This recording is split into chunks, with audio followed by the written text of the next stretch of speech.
বিসমিল্লাহির রহমানির রহিম। আসসালামু আলাইকুম ওয়া রাহমাতুল্লাহ। বনশ্রী ন্যাশনাল আইডিয়াল স্কুল কর্তৃক আয়োজিত বিএনআইএস হোম স্কুলিং প্রোগ্রামে তোমাদের সবাইকে স্বাগতম জানাচ্ছি। আমি একেএম নাসিরউদ্দিন, সহকারী শিক্ষক ইংরেজি। আশা করি মহান রব্বুল আলামিনের রহমতে তোমরা সবাই ভালো আছো।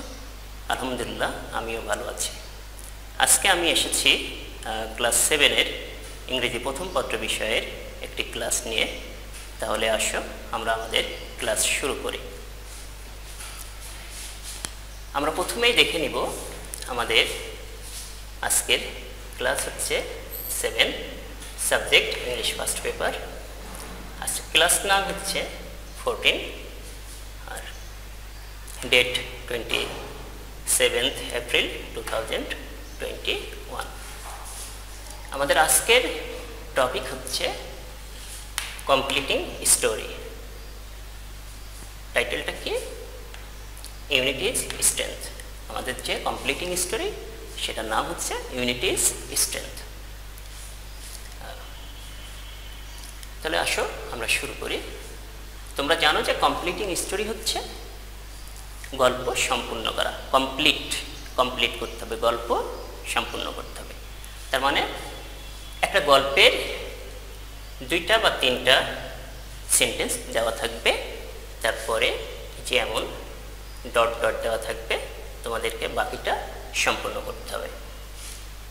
এখানে যেমন আমরা দেখছি, সাপোজ এরকম দেওয়া থাকতে পারে, once upon a time there was an old farmer. He lived with his wife and 3 sons in a small village.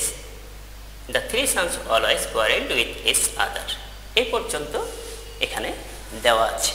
তাহলে তোমাদের যেটা করতে হবে, এর পরের থেকে গল্পটা সম্পূর্ণ করতে হবে। তার মানে এইটুকু তোলার পরে, লেখার পরে তোমাদেরকে এর পরে গল্পটা সম্পূর্ণ করতে হবে। তাহলে আমরা দেখি গল্পটা কিভাবে আমরা সম্পূর্ণ করতে পারি। আর একটা জিনিস তোমরা মনে রাখবা, গল্পটা যখন লিখবা তখন অবশ্যই গল্পটার যে একটা মোরাল, গল্পের যে নৈতিক যে শিক্ষা, সেটা অবশ্যই দিতে হবে। আমরা আজকে যে গল্পটা পড়ছি সেই গল্পটারও একটা মোরাল আছে। মোরালটা কি? Unity is strength. এটা দেখে আমরা ওই গল্পটা সম্পর্কে ধারণা পেতে পারি যে আসলে গল্পটা কি হতে যাচ্ছে। তাহলে আসো আমরা দেখি গল্পটা। Once upon a time there was an old farmer. একদা সেখানে একজন বৃদ্ধ কৃষক বাস করত।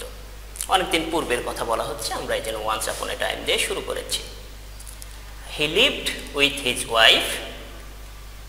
সে বাস করত উইথ হিজ ওয়াইফ, তার স্ত্রী, and 3 sons in a small village. He lived with মানে সাথে, সে তার স্ত্রী এবং 3 ছেলের সাথে বাস করত ইন আ স্মল ভিলেজ, একটা ছোট্ট গ্রামে। The 3 sons always quarreled with each other. Always মানে সর্বদা, quarreled মানে কে? quarreling, যেটা ঝগড়া করা, ঝগড়াঝাটি করা। তাহলে the 3 sons always, 3 সন্তানই সর্বদা quarreled, ঝগড়া করত, with each other, একে অপরের সাথে। তাহলে 3 সন্তান সর্বদা একে অপরের সাথে ঝগড়া করত। One day the sons were quarreling again. একদিন the sons, ছেলেরা, were quarreling again। দেখো past continuous tense আছে একটা, অতীতে কোনো কাজ চলছিল বোঝালে আমরা এটা করি। তাহলে one day the sons were quarreling again, ছেলেরা আবার ঝগড়া করছিল। and the old farmer heard them, এবং বৃদ্ধ কৃষকটি তাদের ঝগড়া শুনতে পেল। heard them, তাদের ঝগড়া শুনতে পেয়েছিল। In order to teach them, in order to জন্য, কিসের জন্য? In order to teach them the value of unity, তাদেরকে শিক্ষা দেওয়ার জন্য। In order to teach them, তাদেরকে শিক্ষা দেওয়ার জন্য। কি শিক্ষা দেওয়ার জন্য? দ্য ভ্যালু অফ ইউনিটি, একতার যে মূল্য, ভ্যালু মানে মূল্য, একতার মূল্য তাদেরকে শিক্ষা দেওয়ার জন্য। হি কল্ড হিজ সানস, সে তার ছেলেদেরকে ডাকলো। beside him, beside মানে পাশে, কোথায় ডাকলো? তার পাশে ডাকলো। and told them, এবং তাদেরকে বলল, to bring him 3 sticks and some rope. Bring মানে বহন করা, আনয়ন করা। তাহলে bring him, তাকে এনে দিতে বলল 3 sticks, stick মানে লাঠি, 3টা লাঠি and some rope, এবং কিছু দড়ি। তাহলে দেখো এটা একটা অনেক বড় সেন্টেন্স। আমরা যদি আবার শুরু থেকে পড়ি, in order to teach them the value of unity, তাদেরকে একতার মূল্য শিক্ষা দেওয়ার জন্য he called his sons beside him, সে তার ছেলেদেরকে তার পাশে ডাকলো, and told them, এবং তাদেরকে বলল to bring him 3 sticks and some rope, তাকে 3টা লাঠি এবং কিছু রোপ, রোপ মানে রশি, রশি এনে দিতে বলল। The 3 boys went and brought the sticks and rope for their father. ছেলে 3টি কি করলো? went গেল, and brought এবং নিয়ে আসলো, the sticks and rope for their father. তাহলে ছেলে 3জন গেল এবং তার বাবার জন্য 3টা লাঠি এবং কিছু রোপ নিয়ে আসলো, দড়ি নিয়ে আসলো বা রশি নিয়ে আসলো। The old farmer then tied the sticks together with the rope. টাই, টাই মানে হচ্ছে বাঁধা। তোমরা যে গুরুত্বপূর্ণ ওয়ার্ড মিনিংগুলো আছে আমি যেগুলা একাধিকবার বলছি এগুলা মনোযোগ দিবা, প্রয়োজনে এগুলা লিখে নিবা খাতায়। তাহলে the old farmer then tied the sticks together, together মানে একত্রে, একসাথে। তাহলে বৃদ্ধ কৃষকটি কি করলো? তখন, দেন মানে তখন, তখন tied the sticks, লাঠিগুলাকে বাঁধলো, টুগেদার একসাথে লাঠিগুলাকে বাঁধলো, with the rope রশি দিয়ে। তাহলে the old farmer then tied the sticks together with the rope, বৃদ্ধ কৃষকটি তখন লাঠিগুলাকে দড়ি দিয়ে একত্রে বাঁধলো। Then he asked his sons, তারপরে দেন তারপরে he asked his sons, সে তার ছেলেদেরকে বলল to break the bundle of sticks, to break, break মানে ভাঙা। তখন কি বলল? Then he asked his sons, তখন সে তার ছেলেদেরকে to break the bundle of stick, এই যে লাঠির যে বান্ডিলটা, আটিটা, সেটা ভাঙতে বলল, break the bundle of sticks, bundle মানে আটি। The 3 boys tried and tried, 3জন ছেলে কি করলো? ট্রাই, ট্রাই মানে কি? চেষ্টা করা, tried and tried, চেষ্টা করলো এবং চেষ্টা করলো, but they could not break the bundle of sticks, কিন্তু তারা could not, can এর past form, আমরা যেহেতু পুরো গল্পটাই পাস্টে করছি এই জন্য কি আমরা কুড ব্যবহার করেছি, but they could not break the bundle of stick, কিন্তু তারা লাঠির আটিটা কি করতে পারলো না? could not break, ভাঙতে পারলো না, the bundle of sticks। তাহলে the 3 boys tried and tried, 3টা ছেলেই চেষ্টা করলো এবং চেষ্টা করলো মানে চেষ্টার পর চেষ্টা করলো, but they could not break the bundle of stick, কিন্তু তারা লাঠির আটিটা ভাঙতে পারলো না, could not break। Then their father untied the sticks, untie আমরা এখানে দেখেছিলাম টাই, টাই মানে বাঁধা, টাইট বেঁধেছিল, আর আনটাই, আনটাই মানে কি? খুলে ফেলা।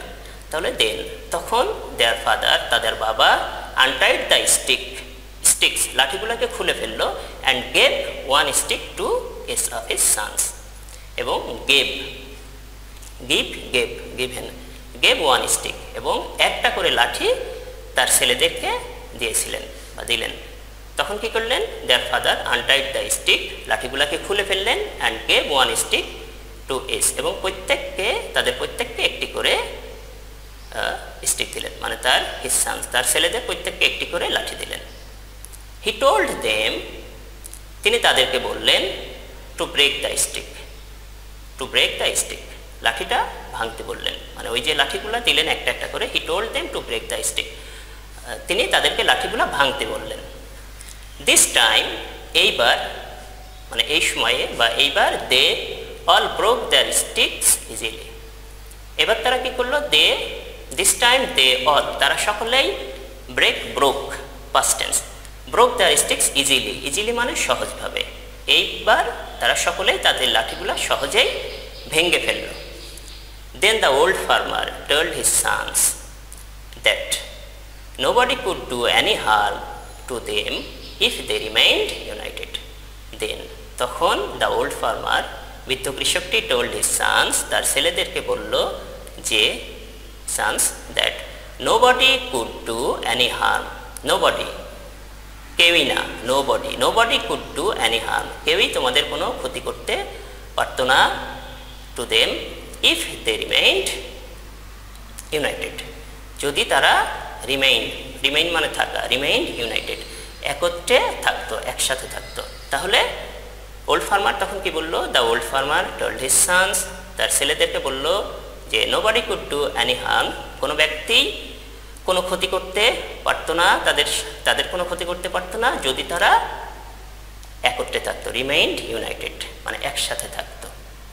তাহলে এই গল্পটা থেকে আমরা বুঝতে পারলাম কি, যে একসঙ্গে যদি থাকে তাহলে শক্তি বৃদ্ধি পায়, শক্তি বেশি থাকে, তখন কেউ চাইলেও কোনো ক্ষতি করতে পারে না।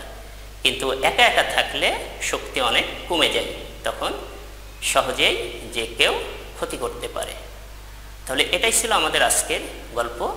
আর এজন্য আমরা গল্পের যে টাইটেলটা দিয়েছি কি, ইউনিটি ইজ স্ট্রেংথ। ইউনিটি মানে একতা, একতাই হচ্ছে কি বল, শক্তি।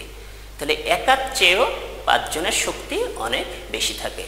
আশা করি তোমরা সবাই গল্পটা বুঝতে পেরেছ। সবাই খুব মনোযোগ দিয়ে গল্পটা দেখবে এবং বুঝে বুঝে মুখস্থ করার চেষ্টা করবে। আশা করি এটা থেকে তোমরা যথেষ্ট উপকৃত হতে পারবে ইনশাল্লাহ। তাহলে আজকে এই পর্যন্তই, দেখা হবে পরবর্তী কোনো ক্লাসে অন্য কোনো বিষয় নিয়ে। সেই পর্যন্ত মহান রব্বুল আলামিন আমাদের সবাইকে ভালো রাখুন, সুস্থ রাখুন। আল্লাহ হাফেজ।